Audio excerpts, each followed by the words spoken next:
Olá pessoal, esse é mais um ShojoCast. Eu tinha prometido que ia tentar fazer um vídeo uma semana depois, no máximo, a partir daquela primeira parte em que eu falei da Shiro Saito e do Waltz, mas eu acho que vai sair com uma semana e um dia, porque eu ainda tenho que produzir para o trabalho pelo menos mais duas aulas e prova e etc. E eu acabei ficando um pouco enrolada. Mas eu não esqueci e não vou deixar a coisa demorar muito mais que isso. Então, semana passada, eu fiz um vídeo comentando um dos meus mangás favoritos, que eu gostaria que saísse no Brasil, mas que eu efetivamente não acredito que vai sair, que é o Waltz wa Shiroi Dress D.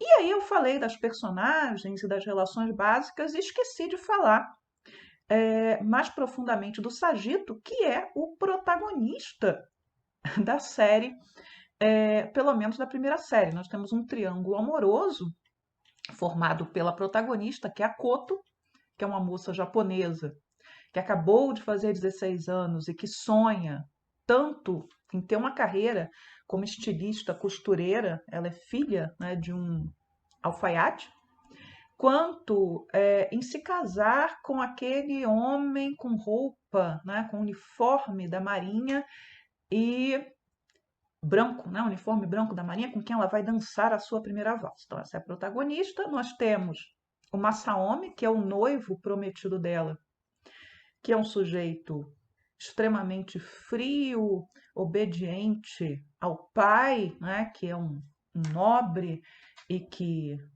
quer que ele se case, e que procrie, que lhe dê netos e quer que ele seja um grande militar. E os sentimentos da mocinha para ele, a princípio, não importavam muito, nem os sentimentos dele, com os quais ele não tinha entendido quais eram a respeito dela. E nós temos o Sagito, que é a terceira ponta desse triângulo e que eu esqueci no final. Eu até gravei um áudio para colocar depois. Eu falei, não vou fazer isso não, vou começar falando dele. Então, quem é o Sagito? Né? O Sagito, ele é inglês e ele é indiano, ele tem essa dupla origem. Ele é um oficial da Marinha. Ele é filho, né? Porque a gente está dentro de um tipo de mangá, né? Que é um mangá romântico, então que ele está lidando com algumas estruturas que são típicas dessa literatura romântica feita para mulheres. Então, ele tem que ser muito rico, ele tem que ter origem nobre, protagonista, os dois têm, né? E no caso do Sagito, o pai dele foi vice-rei da Inglaterra, no Reino Unido, na Índia. Isso é um cargo muito elevado e era um cargo que só era oferecido para sujeitos da alta nobreza. Mas esse vice-rei, ele deixa a sua esposa na Inglaterra, não sei, né, se separaram, anularam o casamento ou o que quer que seja. Ele tinha um filho lá, que é a cara do Tolga de Utena, e ele vai para a Índia. Lá ele conhece uma indiana de uma casta superior e de alguma maneira ele se casa com ela ou se arranja com ela, no que provavelmente é uma daquelas escolhas complicadas, né? Porque a Índia não admite, entre os hindus não é admitida a poligamia, mas enfim, a Shiro Saito não vai entrar nesses grandes detalhes, não é? Mas fica muito claro que o pai do Sagito abandonou a esposa anterior e o filho na Inglaterra por algum motivo. Então, o Sagito, ele é o orgulho do pai, mesmo ele sendo mestiço, o pai o vê muito mais como seu herdeiro do que o filho inglês. E ele tem um problema porque ele está envolvido com o movimento de independência da Índia. E a gente está no início do mangá, em 1935, o movimento de independência da Índia, ele começa a ganhar fôlego no início do século XX, e a Índia se torna independente em 1948. Então, nós estamos às vésperas da Segunda Guerra Mundial. As tensões entre as potências da época, no caso aí mostrado no mangá, entre os britânicos e os japoneses, ela está escalando, até porque os japoneses têm interesse naqueles territórios que são territórios do Império Britânico na Ásia, inclusive a Índia. Uma das batalhas, eu esqueci o nome dela, mas ela vai aparecer, eu vou achar o nome. Uma das batalhas menos faladas da Segunda Guerra, mas que foi uma batalha muito importante, eu li um artigo recente sobre ela, foi uma batalha em que os japoneses tentaram invadir a Índia e foram derrotados por um exército liderado por ingleses, mas que era composto por indianos, e foi a primeira grande derrota dos japoneses na Ásia na Segunda Guerra Mundial, uma derrota que marcou aí uma linha: daqui vocês não passam. Mas muito bem, o Sagito ele espiona para os grupos que estão lutando pela independência da Índia, e quando ele encontra Koto no palácio do embaixador da Inglaterra, da Grã-Bretanha, no Japão, ele está efetivamente pegando lá uma mensagem secreta, passando uma mensagem secreta, e eles se encontram, eles dançam. Ele está ferido e ele acaba tendo que ser ajudado, né, pela Koto e pelo Ryushi, que acaba cedendo, né, que é o irmão mais velho do Masaomi, acaba cedendo e usa os conhecimentos que ele tinha adquirido na época de serviço militar, em alguma guerra que ele foi mandado, porque ele deveria ter sido militar também, se não tivesse rompido com o pai, e salva a vida de Sagito. O Sagito, então, ele trafega em dois mundos, né? Ele é britânico, ele é filho de um nobre, ele representa dentro dessa história todo esse mistério, né? Esse universo misterioso, exótico para essa jovem japonesa, e ele acaba trazendo ali o problema para ela, porque muito provavelmente ela acabaria aceitando o casamento arranjado, se acomodando àquilo que esperavam dela, mas ele acaba representando aquele elemento, né, que serve, né, de catalisador para a revolta que ela sente, para o desejo que a mocinha sente de escolher o seu próprio destino. Então, Waltz, como eu falei no vídeo passado, já ia falar na aula passada, ele teve, ele saiu na Shokomi em 1990 com 4 volumes. Mas as leitoras não ficaram satisfeitas. É muito engraçado ver os free talks, são aquelas conversinhas da Shiho Saito com as leitoras, né, respondendo cartas, porque as leitoras escreviam perguntando para ela quando é que ela ia fazer o anime, e ela escreve no free talk: mas não sou eu que escolho o que vai virar anime ou não vai virar anime, eu não tenho poder nenhum sobre isso.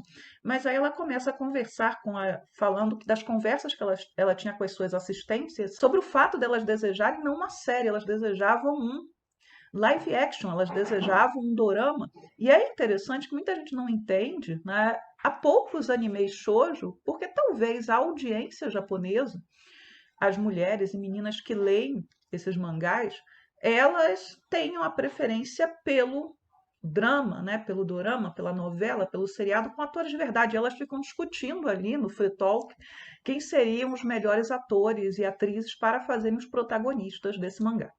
Então o Waltz ele termina com 4 volumes e no fim das contas, né, dessa primeira parte do mangá, a Koto fica com Sagito, ela vai embora com Sagito porque Masaomi permite.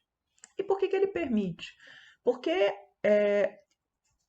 a outra ponta desse triângulo está doente, ele sabe que está doente e ele prefere abrir mão da mocinha porque, enfim, ele não pode lhe oferecer um futuro.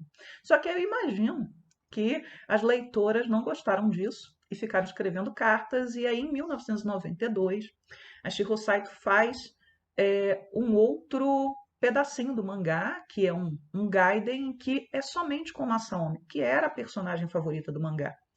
E que a Shiho Saito disse uma vez em entrevista que era a personagem masculina favorita dela, pelo menos naquele momento, que já devem ir, sei lá, uns 6 anos disso, 7. Esse primeiro Gaiden é o Lilac Noturno, em que, quer dizer, não é o primeiro Gaiden, porque é um Gaiden no original, mas ele deve ter sido como aquele Gaiden da Rosa de Versalhes, da Condessa Vampira, que já saiu direto em seguida, né? Esse Gaiden, o Lilac Noturno, tanto que ele nem é contado como Gaiden. O Lilac Noturno, ele sai 2 anos depois, ele se passa na China. O Masaomi ele está ali num posto na Manchúria, que foi ocupada pelos japoneses, que foi transformada em um estado. A gente chama isso de estado títere, né? Um estado que existe no nome, mas que na verdade não é autônomo coisa nenhuma. Em que acontece lá a fuga de uma princesa da família do imperador chinês, do Puyi. Essa princesa fugiu junto com a sua ama, né, com a sua dama de companhia, e 2 guardas acharam o corpo da dama de companhia e dos guardas e não acharam a princesa. E quem acha a princesa é exatamente o Masaomi, que passa a esconder a moça até que a moça se recupere, a leva para um médico russo que tinha fugido, né, da Revolução Russa e estava morando ali na Manchúria, um médico amigo dele que cuida da moça, e aí a gente tem, né, um segredo a respeito da origem dessa moça, que não é a princesa coisa nenhuma. Então, nesse Gaiden de 92, a Shiro Saito ela fala um pouquinho dessa política expansionista japonesa, mas sempre assim, meias palavras. Eu estava discutindo com meu marido durante esta semana o quanto talvez os autores e autoras de mangá, aqueles que querem discutir essa fase muito complicada da história do Japão, que é aquele período do expansionismo e da Segunda Guerra, e talvez eles não possam, porque nas escolas japonesas o ensino de história ele é feito para omitir as violências, as invasões, enfim, né, os atos de guerra do Japão durante a Segunda Guerra. É como se, de repente, a bomba atômica tivesse caído na cabeça dos japoneses a troco de coisa nenhuma, né? E a coisa é muito mais complexa. E não pensem que eu estou justificando bombas atômicas, mas a história da Segunda Guerra Mundial na Ásia ela é muito feia. E o Japão é protagonista de ações que são ações extremamente cruéis, tá? Quem quiser, por exemplo, ver um material sobre as mulheres do conforto, que eram escravas sexuais, né? Moças, meninas que eram sequestradas ou eram vendidas pelas famílias, enfim, em países ocupados pelo Japão, como as Coreias, como a China, como as Filipinas, etc., aos japoneses, e que foram exploradas durante toda a guerra, tá? E que os japoneses, o Japão como país, não as compensou devidamente depois do conflito. Então é uma história muito feia, tá? E nem vou falar da unidade 737, mas se vocês jogarem, que eu não me responsabilizo pelo que vocês possam encontrar e preciso ter estômago para ler sobre esse tipo de coisa. Mas muito bem, voltemos aqui. Então temos essa segunda, né, esse segundo guide, que é de 1992, que é o Lilac Noturno, com Masaomi somente essa princesa, e aí, provavelmente, depois de muita perturbação, a Shiro Saito teve que voltar e retomar Waltz, e aí nós temos Magnolia Waltz, que é de 1994 a 1995. E aí essa história começa um ano depois da fuga da Koto com o Sagito. Ela começa na China no momento da invasão japonesa à China. Os japoneses começam a invasão da China de fato, a Manchúria já estava ocupada, Taiwan já estava ocupado desde a guerra da Primeira Guerra Sino-Japonesa no final do século XIX, e aí eles começam a ocupação da China continental como um todo. E a Koto e o Sagito estavam morando em Xangai, mas o Sagito tinha voltado à Índia por conta das suas atividades políticas. E ele não consegue reencontrar a Koto e ele não sabe que a Koto estava grávida quando ele partiu, ela também não sabia, e que ele tem um filho. E aí entra, né, na primeira série nós tínhamos como vilão, e é um vilão que atravessa a outra série também, um alto oficial inglês que odiava o Sagito, que é racista, né, ele despreza o Sagito porque ele é mestiço, e o sonho dele é poder torturar o Sagito, então eu acho que é algo de sexual nessa história também. Basta pegar um mangá e vocês observam, né, a tensão erótica ali, homoerótica entre esse sujeito perverso e o mocinho. É, mas os ingleses estão fugindo, né? Os estrangeiros estão se retirando da China, porque os japoneses estão chegando, e o pai do Sagito está na China e vem ali para tentar levar o seu neto, falar com a Koto, descobre que tem um neto e ele rouba o bebê. E aí o Sagito consegue voltar para a China, mas o Masaomi está nessas tropas de ocupação e ele encontra a Koto e a despeito de todo o rancor dele, ele se vê obrigado a tentar garantir a proteção dela, apesar dela resistir. E o Masaomi recebe uma ordem do alto comando japonês para ir para a Índia como espião, acompanhando Koto e Sagito para que lá ele possa observar os movimentos do movimento de independência da Índia. E assim ele vai, assim ele faz. E aí os três têm que ficar juntos e morar juntos e, de uma certa maneira, interagir. E os sentimentos do Masaomi não mudaram, apesar dele estar profundamente ferido com o abandono sofrido. O Sagito está envolvido até as orelhas no movimento de independência. E aí, enfim, né, depois de muitos desdobramentos, nós temos uma primeira grande tragédia, que é a morte do Sagito, e a história se desdobra aí para que o Masaomi e a Koto fiquem juntos. Eu gosto de Waltz, entre outras coisas, porque a mocinha ela não fica prisioneira de um primeiro amor, né? Aquele amor que é o amor de sua vida inteira, etc, etc, etc. Mas também não é fácil ela passar, né? Ela de uma certa maneira se lançar aí nesse novo romance, até porque Masaomi e Akoto tinham ali seus rancores, seus problemas, principalmente da parte dele, e ele estava doente de morte. E há também a família dele, né? Que lá pelas tantas do mangá, quando descobre, né, que os dois estão juntos, ela vem atrás dele principalmente para mostrar que ele está humilhando o bom nome da família. Eles se preocupam com ele, mas eles se preocupam também com o bom nome da família. Como é que ele está morando, né, com a mulher que o abandonou, como é que ele está se dando, e quando eles chegam lá na casa onde ele está morando com a Koto tivera que sair e a babá tinha ido embora, porque ela se demorou muito na rua, e ele está com o bebê no colo, né, o bebê do Sagito no colo, ainda o transformou em ama, né, eles chegam até, o pai do Massami chega até a bater, né, dar um tapa na Koto por conta disso, e que é, de uma certa maneira, né, um desdobramento realista ali da história, porque tanto a Koto está rompendo, né, com costumes, com tradições, está indo contra, de uma certa maneira, a sua cultura, quanto o Masaomi a aceitar, né, que sim, ele pode esquecer aquela ofensa à sua honra para ficar com a mulher que ele ama, né, pelo tempo que for necessário. Então, o Magnolia Waltz termina aí com esse, né, esse acerto do Masami Akoto, mas um final que era inevitável. Ele está doente e ele vai morrer, e ele morre. Né? E Akoto, lá no finalzinho do mangá, ainda vai encontrar, né, não ela, né, encontra, mas os meninos, os filhos dela, acabam, de uma certa maneira, estimulando um terceiro arranjo amoroso para ela, que é com o Ryushi, que estava ali apoiando o tempo inteiro. Ele não vai embora, ele apoia os irmãos, ele apoia a Koto naquilo que ele pode.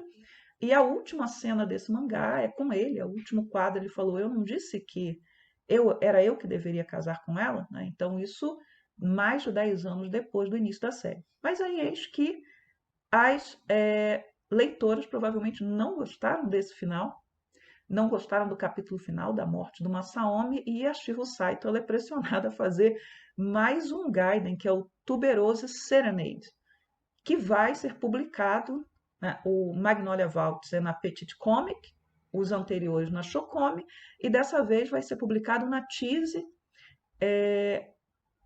e vai sair num dos volumes do Koi Monogatari. Então, o Tuberose Serenade ele sai em 1996 e a Shiro Saito reescreve o último capítulo, reescreve aí a morte do Masaomi de forma mais heróica, mostrando ele escolhendo, né, antes de morrer, ele escolhe o nome que o filho vai ter, etc, etc. E ela deixa um recado no final do mangá que é muito engraçado, falando assim: olha, eu não vou fazer mais nada nesse mangá, eu não vou voltar a visitar Waltz. Enfim, né, de repente ela até volta.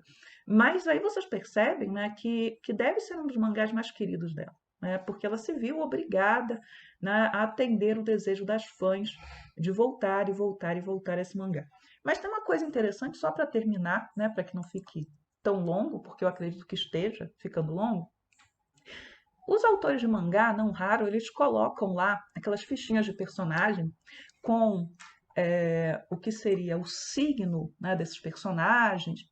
E a Shiro Saito, ela coloca dos seus personagens o signo no zodíaco, no nosso zodíaco, o signo das personagens principais no horóscopo chinês e o signo das personagens principais naquele horóscopo dos tipos sanguíneos, que é usado no Japão. E aí, né, eu gosto de horóscopo, não acredito em horóscopo, mas acho divertido, principalmente porque quando você usa o horóscopo para montar as características de uma personagem, você está trabalhando, né, com determinadas características que são atribuídas a cada signo. Então, por exemplo, a Koto é de Áries, né? Eu só vou ficar com o nosso horóscopo, senão a coisa vai se esticar muito. E Áries é um signo explosivo, né? É o signo mais explosivo do zodíaco. Né? E ela só bota o signo, não faz um mapa astral completo de ninguém. o Sagito é de Leão, né? O Masaomi de Escorpião e o Ryushi de Câncer, né? Que é o quadrilátero aí das personagens principais. E a irmã, né? Porque ainda ela bota da irmã do Masaomi e do Ryushi, né? Que é a Hanako, ela é de Aquário, mas eu que sou de Aquário não reconheço muito de Aquário nela, né? Mas enfim. Aí eu fui lá numa página da internet, fui procurar, né, as interações entre os signos. E aí eu vi, né, que a Shihiro Saito, quando ela botou esses signos, ela estava planejando, se pautando exatamente, né, por esse tipo de interação possível entre o signo A com o signo B. Então, assim, Áries e Leão, né, que seria a Coto e o Sagito. Alegria na vida dos dois. Dois signos que se atraem, se admiram, se respeitam e gostam de comemorar a vida juntos. Entrosamento, compromisso e metas em comum. Em alguns momentos, Leão pode achar que o jeito de Áries é rude, e Áries pode achar que Leão tem pose demais. Nada que não possa ser superado pelo sentimento intenso, profundo e que costuma atrair coisas boas para os dois parceiros. Muito bem, então aqui seria a interação da Coto e do Sagito. Então, Áries e Leão são muito compatíveis, né? Dentro lá da escala dos signos. Áries e Escorpião. Não falta atração física. E se você pega o mangá, você vê que tem a tensão erótica entre a Koto e o Masaomi desde o início da série. Mas pode ser uma relação intensa demais. O potencial é positivo e se evitarem brigas e ciúme, poderá dar certo. O que mais acontece na primeira série é uma Saomi expressando essa possessividade, esse ciúme, que seriam marcas características do signo de Escorpião. Mais fácil se o casal for maduro e já tiver aprendido com experiências anteriores. E aí vemos só que eles só vão se entender exatamente depois que eles passaram por todos aqueles problemas anteriores e só vão se entender no final do Magnolia Waltz. E aí Áries com Câncer, né, que seria o último arranjo da Koto. Difícil relação. Áries poderá parecer agitado, impaciente para Câncer e poderá parecer vulnerável, muito sensível para Áries. Será preciso encontrar muitos outros posicionamentos astrológicos para ver o entrosamento feliz. Talvez, se eu fosse olhar o signo no horóscopo chinês, a coisa ficasse mais clara. Mas, enfim, né? O Ryushi está ali o tempo inteiro e o signo dele no horóscopo chinês é o cachorro, né? Ele é fiel, ele está sempre presente, ele está sempre apoiando, ele não abandona sua família, ele não abandona a Koto e no final ele acaba sendo retribuído com o amor da mocinha. Enfim, né? Esse é o segundo vídeo sobre Waltz. Então, Waltz seria um mangá muito fácil de ser lançado no Brasil. 4 volumes iniciais, mais 3 volumes e 2 gaidens que poderiam ser acoplados facilmente nesses volumes e que provavelmente é uma edição japonesa que traz os gaidens junto com o mangá original. Até agora eu não achei minha edição japonesa, porque eu tenho em algum lugar aqui, em alguma caixa que eu ainda não desfiz desde a mudança. Mas é um mangá que saiu na Itália, mas eu acredito que não saiu em nenhum outro país do Ocidente. Mas tem scanlation para quem quiser ler. Então, esse é mais um ShoujoCast. Eu não sei quando virá o próximo e espero que vocês gostem. Qualquer dúvida, qualquer pergunta, qualquer sugestão de novo tema. Se vocês quiserem que eu discuta temas, eu discuto temas. Se vocês quiserem que eu fale de mangás, eu falo de mangás. Se você se interessa por estudos, né, sobre quadrinhos, sejam mangá, comics de super-heróis ou outro tipo, quadrinhos europeus, franco-belgas, italianos, enfim, quadrinhos, e quiser estudar isso academicamente, quiser ter contato com as discussões acadêmicas sobre quadrinhos, procurem a Aspas. Tem a página da Aspas no Facebook também, o canal, sai vídeo toda semana com pesquisadores sobre quadrinhos discutindo os mais diferentes temas e a associação de pesquisadores em arte sequencial. Então, eu recomendo, eu faço parte da associação, e a associação ela é muito importante para estimular as pesquisas e para que você tenha contato com as coisas que a gente faz, né? Para além dos nossos hobbies, porque é um hobby também no meu caso e me faz feliz. Tchau, tchau para vocês e até a próxima.